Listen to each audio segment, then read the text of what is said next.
Good morning, colleagues and friends. So it's always great to talk to people that you've known or familiar faces. And although I'm in a program as a keynote speaker, I've written a paper, so I hope we'll be discussing the paper, which will be circulated, I think, with that papers, hopefully, for further deliberations. So thanks for the opportunity to talk on this very important subject. And I was given this particular topic when I was asking the organizers which possible topic can I talk to. It's good that they suggest this topic because I'm doing some work around the African Continental Free Trade area. I've been exploring different issues regarding the African Continental Free Trade area since the signing of its agreement by the majority of African countries in Kigali, in Rwanda, on 21 March 2018. As someone trained in economics, and now they just alluded to that, I've been looking particularly at macroeconomic convergence and policy coordination issues around the free trade area, particularly the African Continental Free Trade area.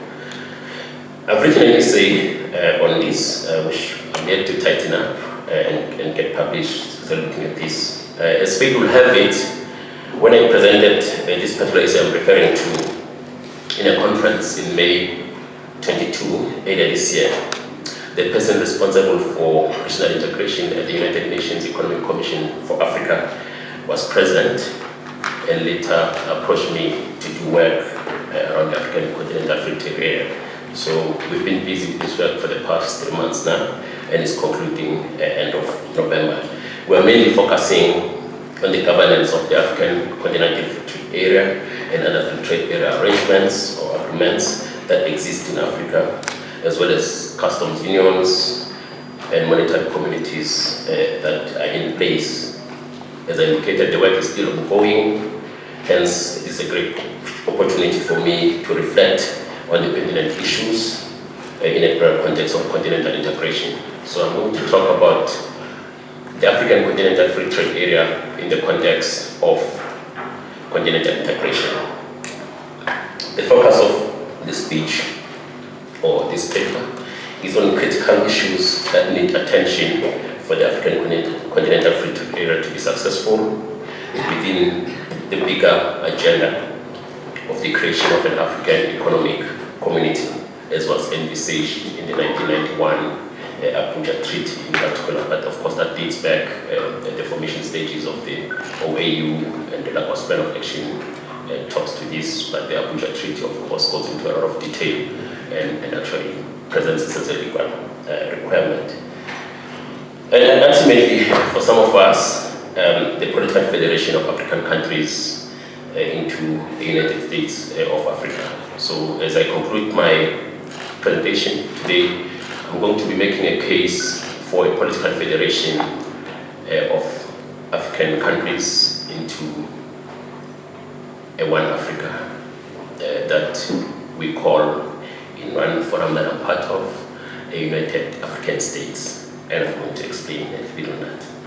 So we know that the Continental Free Trade area for Africa is in force now, with over 50 countries that have signed the agreement, and over 20 countries that have ratified, and countries are continuously ratifying. At the last check, there were 24 ratifications that had been deposited to the African Union Commission as required. As captured in the recent United Nations Economic Commission report, Economic Commission for Africa report, the regional integration report, it says the signing of the African Continental Free Trade area agreement, by 52 African Union member states marked a historic milestone for economic integration in Africa.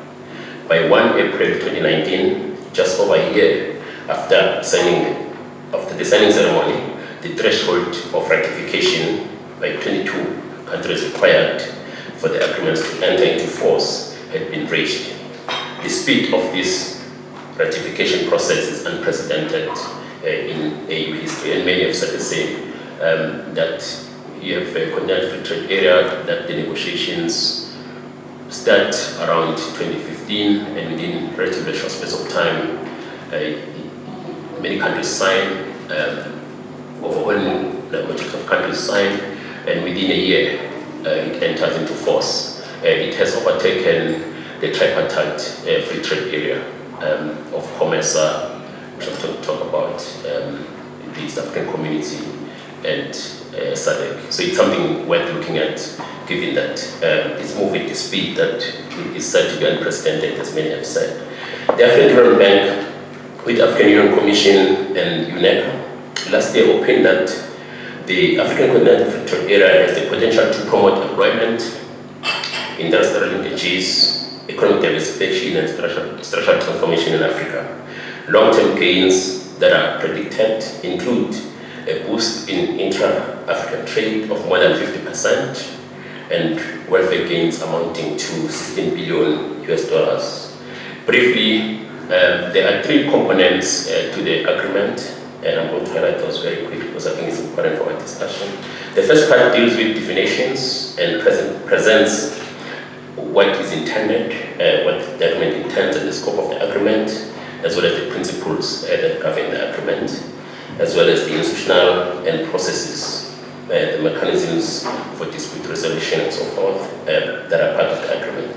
The second part deals with, perhaps the most important, as I say here, the most important part, and negotiations are continuing dealing with the second part of the agreement, present the different protocols, so the protocol in trade in goods, which is what seems to have been advancing or progressing faster than others, even in the regional economic communities, trading services, rules and procedures, on settlement of disputes, investments issues, competition policy issues, intellectual property rights issues. The last part of the agreement contains annexes, guidelines and list of schedules to the protocols, and these are very detailed. I'm not going to go into detail here, but I do say something in the paper. It is important to also highlight that the Continental Free Trade Area is understood, as captured in the agreement itself, it's understood to lay the foundation for the establishment of a continental customs union at a later stage, and to create a single market. These are two additional objectives that are set to be long-term goals for the agreement. These are the parts that excite me most in the context of the work that we're doing in the Pan-African Federalist Movement, an organization recently established to give birth to the United African States in less than a generation. I quote, this is in our preamble of our constitution. Of course, there are many unresolved issues or questions regarding how would a single Africa look like in terms of governance, institutions, and processes. I have proposed that it should be overseen by a governing council and that countries become states, as in the case in a federal system. Just briefly on the terms, so that we're on the same page, although the terms that I deal with are relatively standard, let me briefly describe some of these terms. Customs union incorporates free trade amongst its members and a common external tariff. On the other hand, a common market adds the free movement of capital, of labor, of services, while a single market subsequently removes all restrictions. Perhaps at the risk of simplification, a customs union involves a group of countries that have entered into a free trade area with a common external tariff. That's really a critical issue, that we've got a common external tariff in a customs union. Every other country pays the external tariff, but the countries in the customs union do not pay any tariff as they trade with one another. Regarding an economic community, countries enter into an agreement that involves duty-free trade and free movement of people and goods, as well as capital, and the European Union provides a framework for the European Economic Community as an example. The Monetary Union or Monetary Community, also known as the Currency Union, refers to an agreement of countries that share the same currency. Given the aspirations of an African Economic Community and the issue of the common currency and the common language, in brackets, has arisen. and some people have proposed that the common currency for Africa should be a Nilo. This is in the book that we edited last year, Yash Tandon amongst others, making a case for that. And there's of course a debate around the languages, questioning indigenous languages, some arguing that Africa needs a lingua franca, and others present that argument, but others arguing that in the main you need to allow indigenous languages, all indigenous languages to thrive. You don't need a single language. People like Vusi Gumede who make this kind of argument. So in short, countries enter into a free trade agreement like many regional economic communities that I'm going to talk about. Then from a regional economic communities, a customs union, as some regs have done. So we do have regional economic communities that have now become customs unions or have customs union and are moving towards a monetary union like the European Union. Ordinarily, a free trade area is followed by a customs union, then a single common market, then a monetary union, resulting to complete economic integration, i.e. an economic community, which involves complete liberalization of tariff and non-tariff barriers to trade, and the harmonization of economic policies among the member states of that economic community. With regards to regional integration, I think I'm not going to give the definition of this, but let me make a point that I've been making a voice in critiquing the approach to regional integration that emphasizes market or economic integration. I've been arguing for what I've termed a Pan-African developmental regional integration as a political agenda grounded in African nationalism and not narrow nationalism, not an economistic affair as aimed at increasing market access and associated factors. I explain this that the Pan-African developmental regional integration agenda has to do with regional integration for the political unification of Africa. And for those that are interested in this, I recently published a paper in Africa Insight dealing with this particular issue. In the main, drawing from Vusi Gumede's works, people-to-people relations should be prioritized because building infrastructures, improving capacities, and ensuring market accesses are economistic issues that do not deal with the fundamental challenges that face the African continent. Although these can, to some extent, assist in dealing with some of the challenges such as unemployment and poverty. So, a political federation or by political federation, we envisage a coming together of all African and Caribbean countries into a single African nation, i.e. a United African States. The Pan-African Development Agenda, the regional integration that I've been proposing, is a political initiative. It goes beyond the developmental integration approach that many countries have embraced and that many people argue for. The developmental regional integration, to be sure, deals with market access, industrial development, the development of cross-border infrastructure, linkages, and so forth. And it may be worth highlighting that there are some main theories that are usually discussed when examining regional integration. The four most common ones, starting with market integration approach, which views regional integration as involving lowering and removing trade barriers among the countries in a region or sub-region, so that trade between those countries can increase. This school of thought, the most common one, and many people are familiar with it, originates with Jacob Wiener and falls within the linear integration models that many countries follow, and I think we seem to be following the same in the African continent, or rather the regional economic communities seem to be following this approach. Another prominent theory argues for open regionalism. The neoliberal school, as it's called, makes a case for liberalizing trade globally as a means of integrating the global economy. Third, the new geographic theory that propounds that smaller or weaker countries should integrate with bigger or stronger countries in order to reap the benefits of international trade. This theory, of course, discourages horizontal integration. Lastly, the developmental regional cooperation approach, which I've spoken briefly about.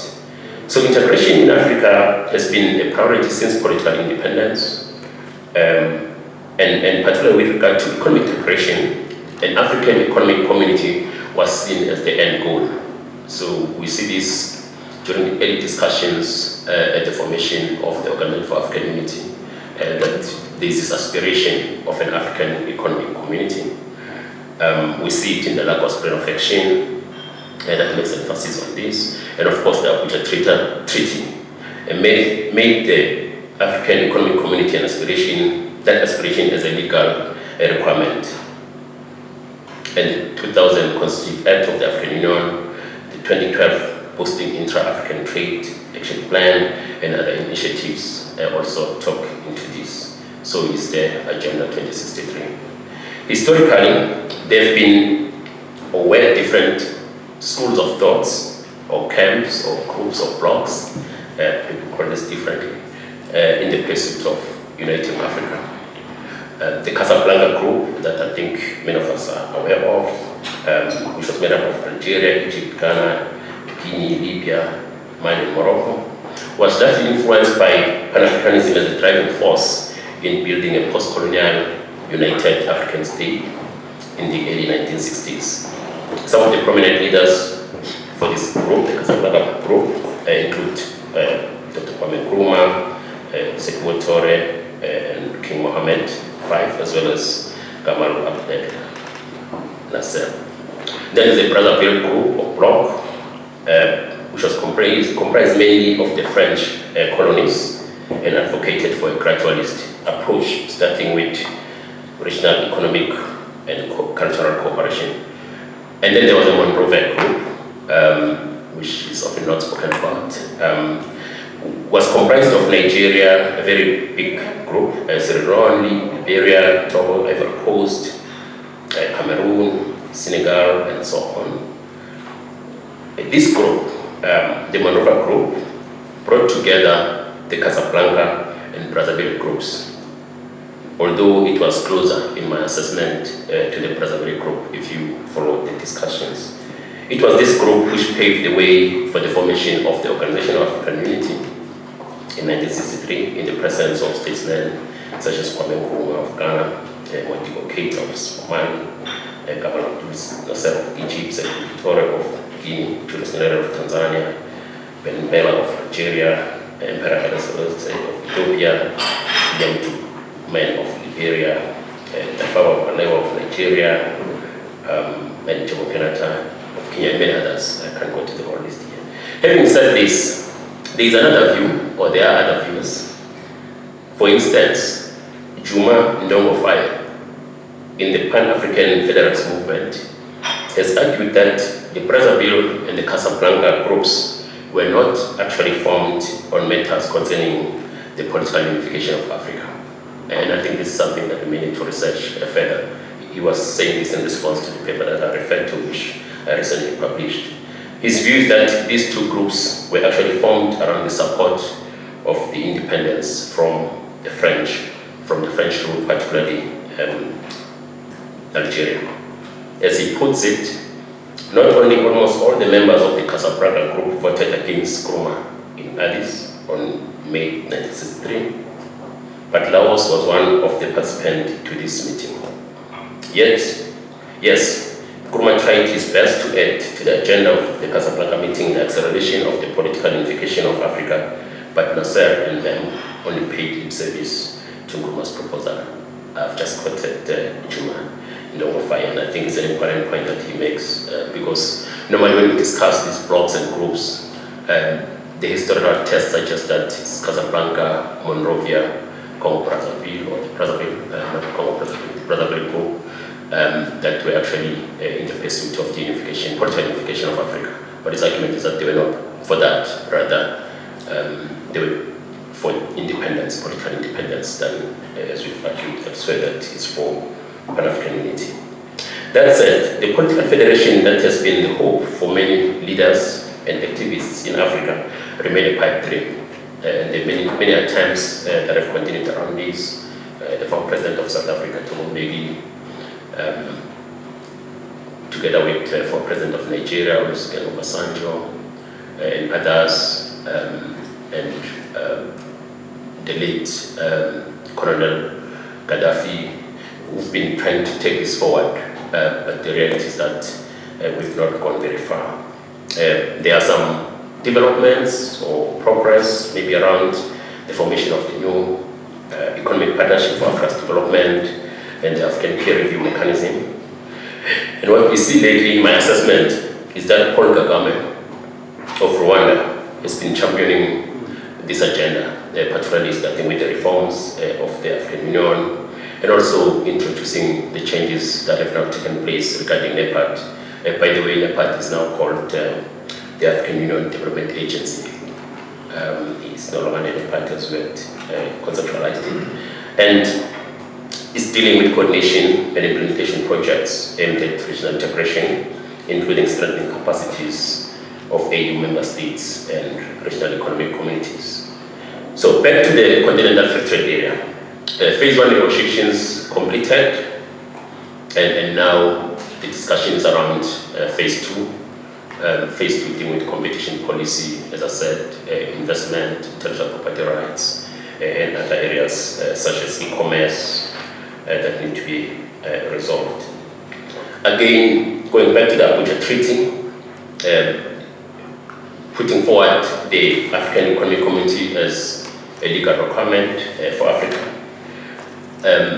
If we look at the Abuja Treaty, by the way, in my assessment, it gives a period of about 40 years culminating into the African Economic Community.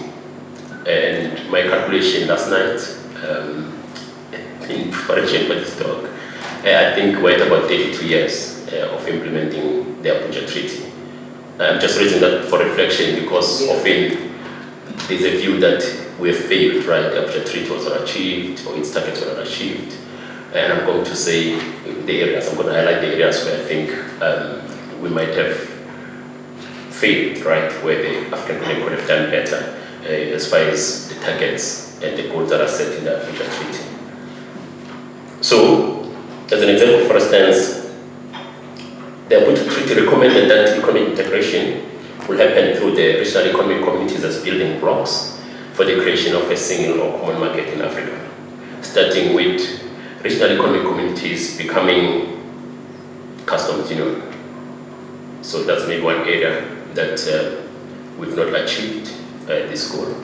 So there are a number of regional economic communities that are not yet customs unions. So my estimation, all RECs should have formed customs union by 2018 if we follow the guideline, the kind of the stages that are given in the Abuja Treaty. In the last stage, that's the bit envisioned by the Abuja Treaty. After the establishment of the African Common Market, an African Monetary Union is expected to be achieved through the creation of a single central bank and a single African currency. Graduating, in other words, graduating from a common market to a monetary union. So we're not yet there. But my argument or my reading of the Abuja Treaty, so calculating since 1991, is that we could still achieve this. And the Continental Free Trade Area is giving us that opportunity to expedite these processes. And I'm going to propose the options around that towards the conclusion. Indeed, regional economic communities have progressed in different ways and different paces of integration. There are also many regional economic communities, arguably than envisaged in the Abuja Treaty, given how the Abuja Treaty defines a region. So I do think that we may need to go back to the Abuja Treaty, even as we pursue the Continental Free Trade Area, and understand what the Abuja Treaty meant, for instance, when it talks about the region. So there are these 8, so there are about, well, there are 8 regional economic communities, and just for the benefit of those that may not be aware of them, there's the Community for Saharan States, the Common Market for Eastern and Southern Africa, the Economic Community of West African States, the East African Community, the Southern African Development Community, the Intergovernmental Authority, the Economic Community of Central African States, and the Arab Maghreb Union. And of course, there is a tripartite free trade area now that involves SADC, the East African Community, and COMESA. There are also various customs union and monetary communities that exist in Africa. The Southern African Customs Union that I think most of us will be familiar with, the West African Economic and Monetary Union, the West African CFA franc, the Central African CFA franc, and a few others. Some of these are written in French, so you can read them in the paper. I won't be able to pronounce them, unfortunately. It's important to highlight that none of these monetary unions is conterminous with any of the 8 regs. And each custom union is a distinct island of deeper integration within or adjacent to a reg. And I think it's a critical issue that we need to deal with in the implementation of the Continental Free Trade Area. So the regs that have progressed relatively well towards financial and monetary union, but some regs are not progressing as well. And of course, we've got regs that are even progressing towards the political federation of their own regions. For instance, the East African Community, which is a fascinating model perhaps to look at as we talk about the political federation for Africa as a whole. In the recent UNECA report, it's indicated that many of the regs belong to more than one reg. Many of the countries, belong to more than one regional economic community. That only 12 African countries belong to a single reg. 33 countries belong to 2 regs. 8 countries belong to 3 regs. And there's a country that belongs to 4 regs. It might be because of this, in my view, that the African Union heads of states had to resolve, rather, to pursue the Continental Free Trade Area. It might very well be that there is a perception that regs have failed or are failing. And I was going to do a quick summary of the progress for each of the regs, but I think in the interest of time, I'm going to put that aside. It's relatively detailed. In the main, really, is that you've got regional economic communities that are progressing relatively well. And the East African Community, in my assessment, is the most advanced, followed by the Economic Community for West African States, ECOWAS. SADC is open for debate. In my view, when you look at SADC, for instance, the trade amongst countries, between countries in SADC has significantly improved. But also, if you look at the various characteristics or attributes or features of the Southern African Community, arguably it is the most integrated relative to other regs in terms of identity, the language, cultural similarities, and many other issues. And I think it's something that we may want to think about than just looking at figures in trade. Indeed, we have a challenge of intra-African trade, even though there are some regional economic communities that have advanced relatively well, even with macroeconomic convergence and policy coordination, but we still have less than 20% of intra-African trade, and we trade mostly with others outside Africa than in Africa. I've said something about the tripartite free trade area, which is important, but of course it's been overtaken by the Continental Free Trade Area. The tripartite free trade area is a free trade area made up of COMESA, SADC, and the East African Community, and it was launched in 2011, culminated into signing in 2015, so the free trade area was signed in 2015. However, still less than 5 countries have ratified. And those that have ratified, for instance, South Africa has, Egypt has, Kenya, and Uganda, although a number of countries have signed. However, it can't come into force because we need 14 ratifications. This is a very interesting dynamic that you have a tripartite free trade area that's been negotiated for a very long time, and in my view, provide lessons for the Continental Free Trade Area, but it gets quickly overtaken by the Continental Free Trade Area.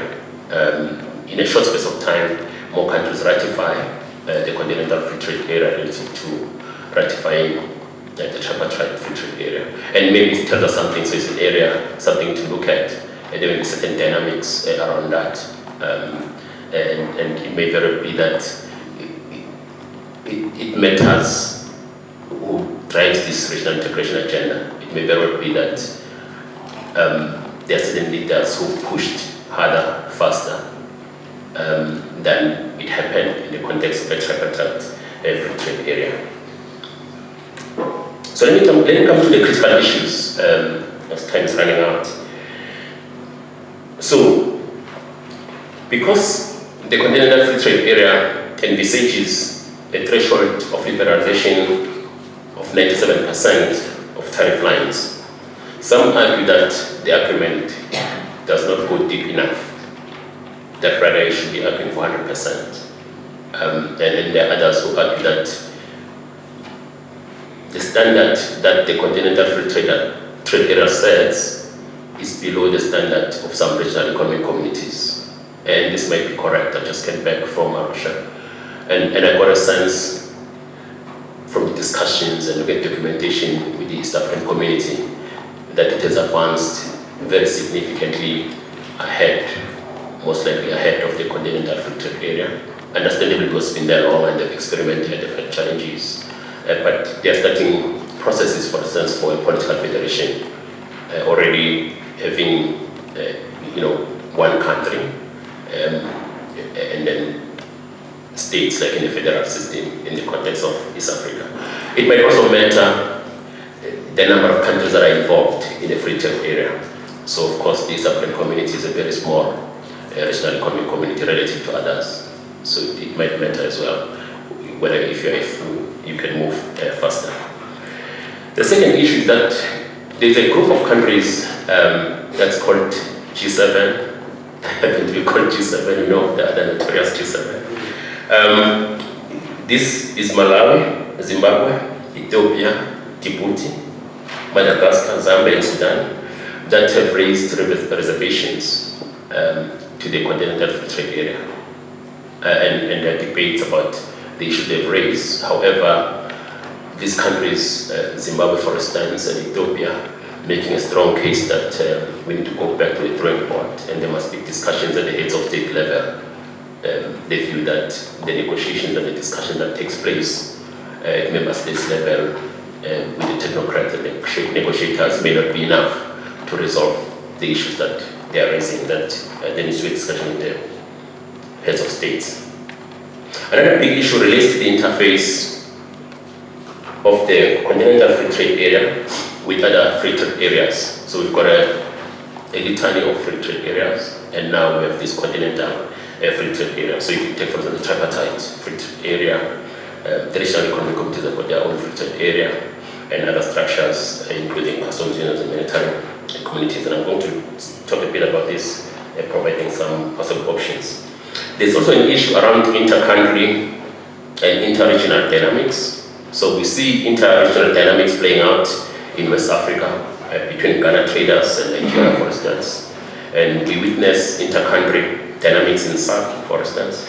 So in other words, politics of the different countries in a region or in a customs union or relations between countries have implications for a free trade area, in this context, the Continental Free Trade Area. In addition, it might have been problematic, in my view, that RECs, the regional economic communities, were left out in the negotiations for the Continental Free Trade Area. So you have the regional economic communities relatively well established, and they were not involved in the negotiations. Of course, the view of the heads of states was that member countries must negotiate as member countries, but I do think that this could be problematic because you may not be having on board regional economic communities, or there may be these inter-regional, inter-country dynamics that can impact on that. And then of course there are issues of implementation which are quite critical. For instance, the harmonization of transportation regulations across borders is one of the key issues, and there must be capacity to address such issues, and of course the commitment over and above capacity. In my view, the Continental Free Trade Area, and this is more important than perhaps many things I've said, is that it's facing both internal and external threats. And there could be an overlap between these internal and external challenges. These are largely similar challenges that frustrates efforts towards a political federation in Africa. Heads of states, as an example, do not want to surrender sovereignty, and we know why. So it may not necessarily be the issue of political will as we've characterized it. It may be this anxiety to surrender sovereignty, which is a critical step, which is necessary to get into a stage of a political federation, but it's a threat even for the Continental Free Trade Area, in my view. And then, of course, these very same leaders are in cahoots with external players.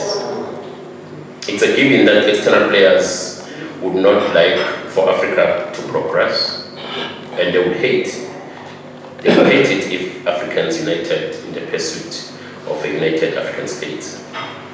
For the Continental Free Trade Area, it is not in the benefit of other countries and regions outside Africa for it to be successful, because that would reduce trade opportunities and exploitation that countries such as France in western parts of Africa, as an example, commit.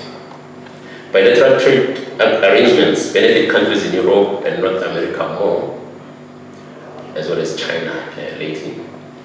It is in this context that the economic partnership agreements are considered a problem for the Continental Free Trade Area.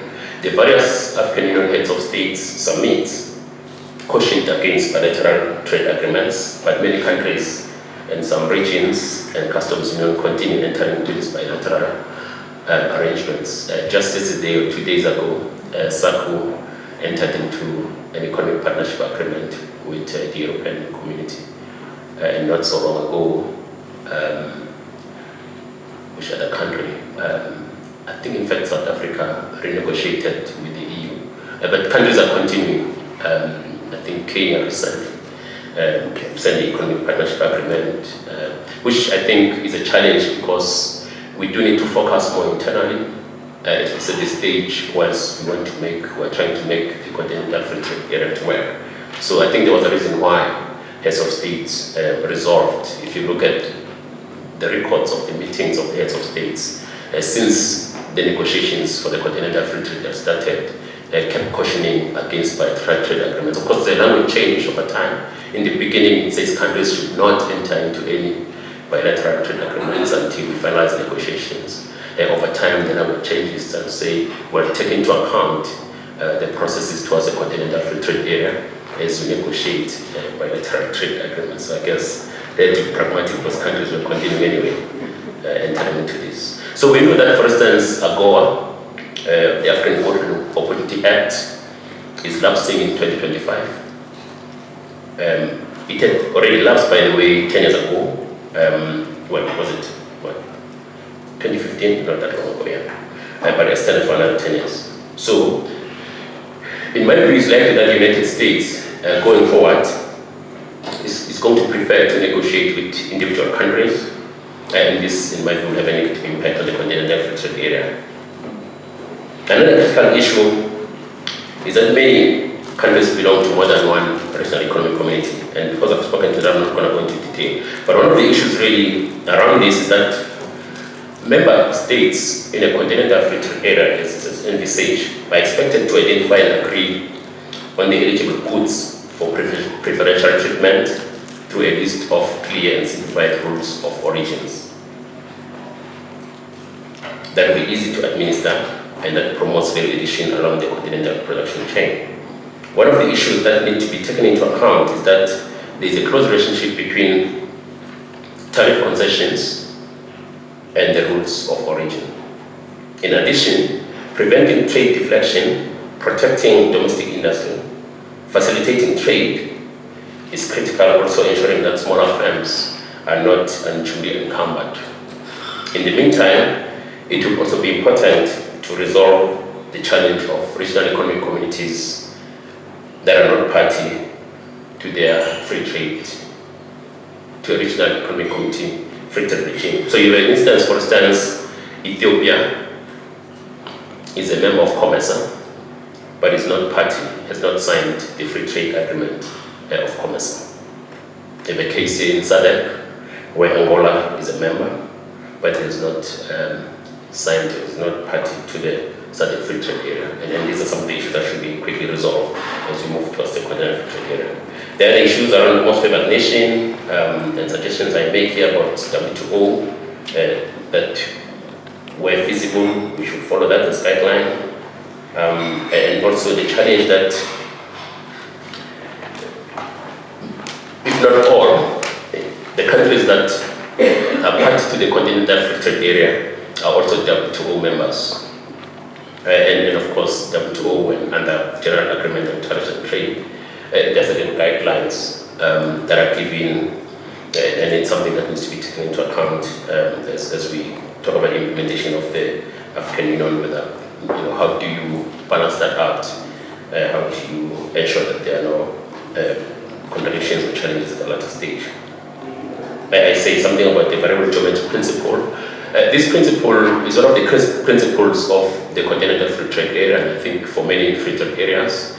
I do think, however, that is a problematic principle for the Continental free trade area because we are allowing too much flexibility, room for flexibility amongst the countries.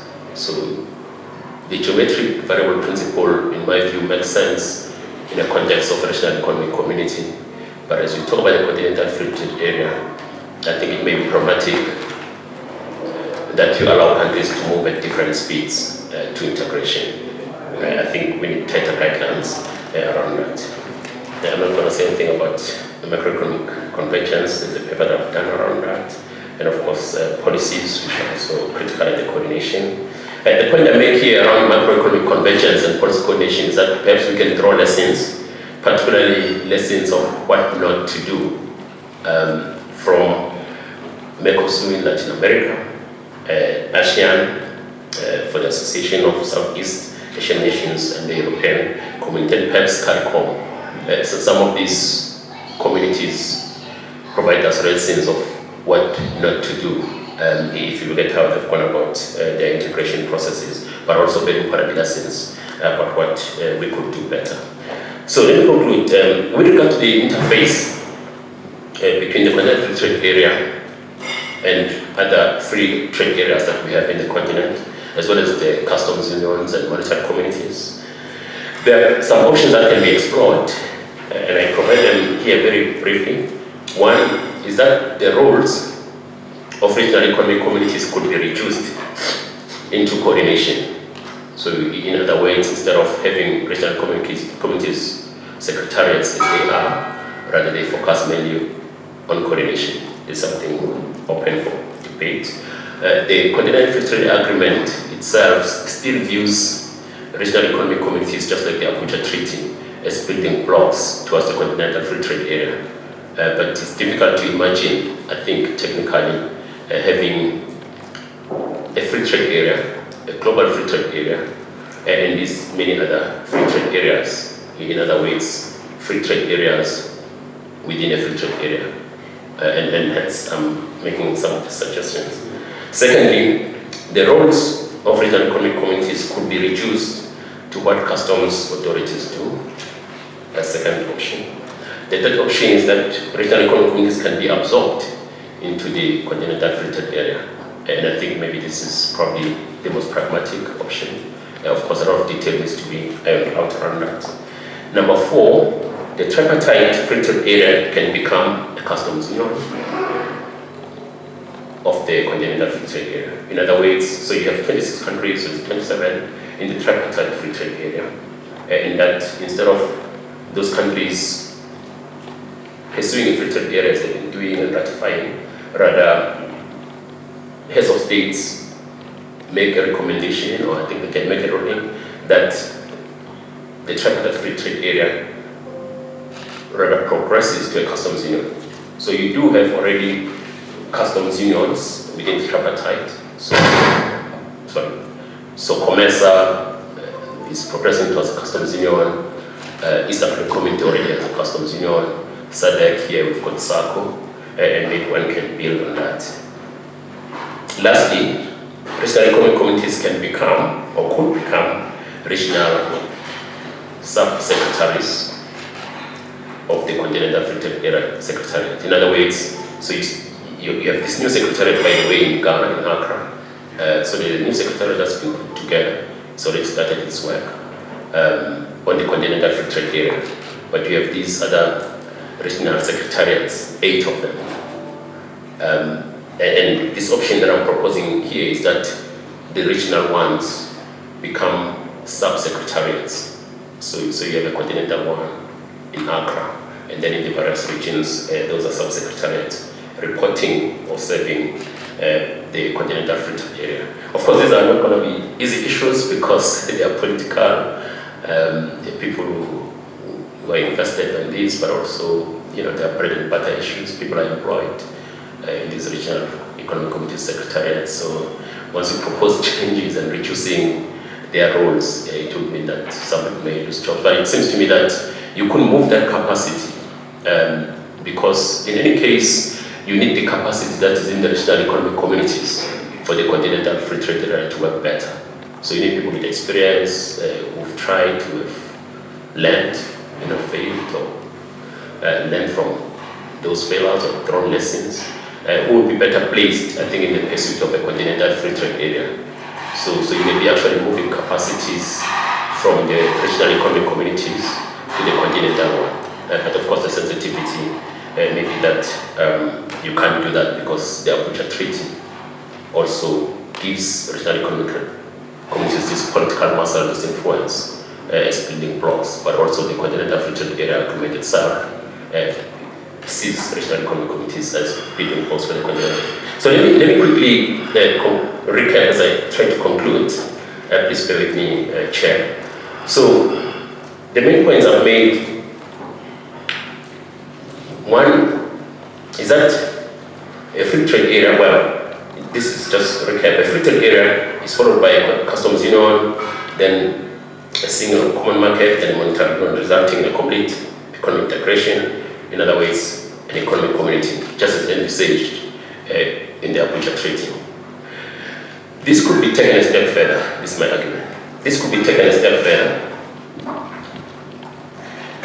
to become a political, or culminate or graduate into a political federation or United African States as we are pursuing the Pan-African Federalist Forum. So the African Economic Community can be a step, or in my view, seems like a few steps away to a political federation. The United African States, will effectively be an automatic outcome of an economic African community. Hence, the Abuja Treaty makes the economic community of Africa as a major goal in the integration process. However, the United African States should not weight the economic African economic community. Second, the pursuit of the Pan-African developmental regional integration as a political agenda grounded in African nationalism is an important endeavor towards a political federation in Africa. As argued elsewhere, African nationalism, not narrow nationalism, and Pan-Africanism are ideals that should guide or should underpin the pursuit of the advancement of well-being of Africans. At the core of the proposed Pan-African developmental regional integration agenda is people-to-people relations around the area, and an acknowledgement of the role of indigenous languages in Africa that languages can play in the pursuit of a political federation, as well as the empowerment of communities to managing their own affairs the way they deem fit.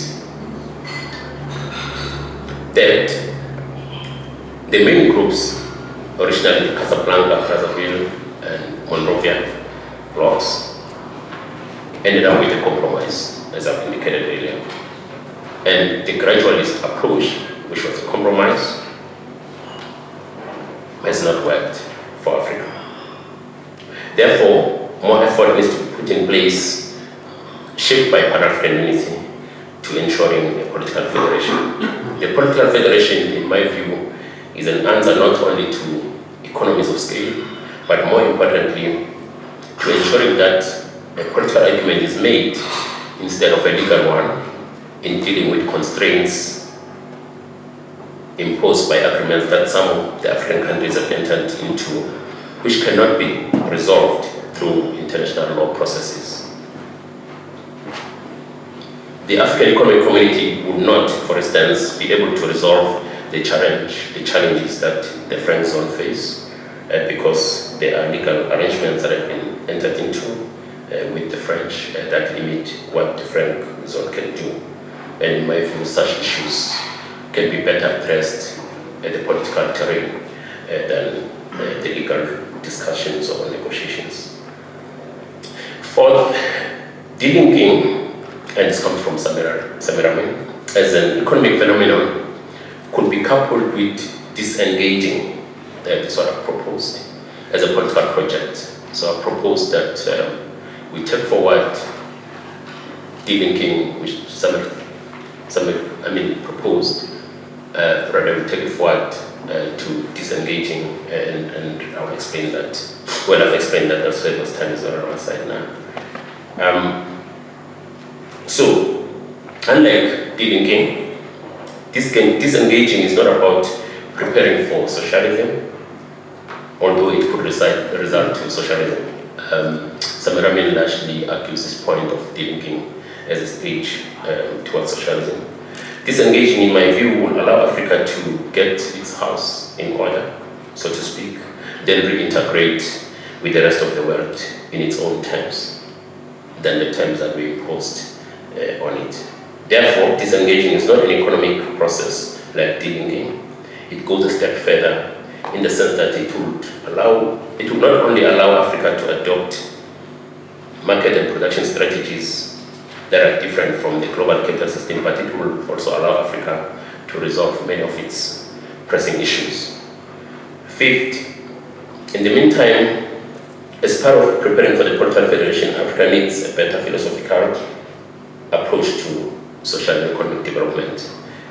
And I'm going to just stop there at this point because I've said a lot about it and I've written on it, and I've made proposals about how we can go about that, what could be that philosophical approach, and what could be the aspects of a social economic paradigm. These 5 points should support the political federation agenda. I'm concluding. There is a lot that needs to be done, particularly in relation to strategy and tactics, as well as from the activism perspective. The successful implementation of the Continental Free Trade Area will also greatly help.